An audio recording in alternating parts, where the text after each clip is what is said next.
Bukod sa traslasyon, isa ang pahalik sa dinadagsa ng mga deboto tuwing pista ng Jesus Nazareno. Alamin natin ang latest sa agenda report ni Andrea Salve live mula sa Quirino Grandstand. Andrea, gaano karami na ang nakikiisa sa pahalik ngayong taon?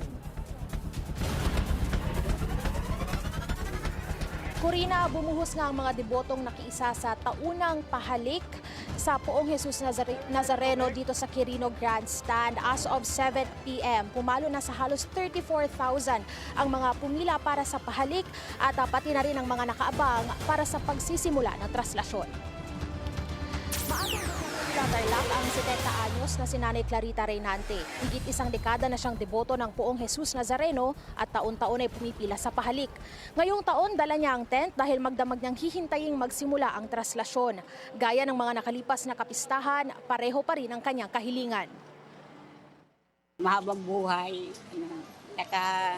pati yung na bumibili ng bulaklak, marami rin silang nabibinta. Kasi nagtinda lang ako ng sampagita sa Tarlac. Si Mary Ann Armas naman, 10 taon nang pabalik-balik sa pahalik.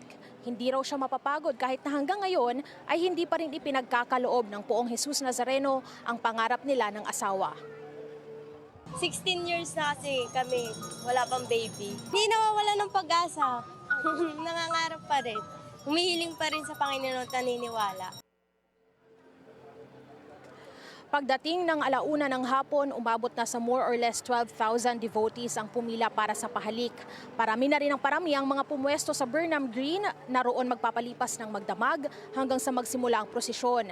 Nasa 700 hanggang 800 na pulis din ng NCRPO ang pinayagang makiisa sa traslasyon bukas.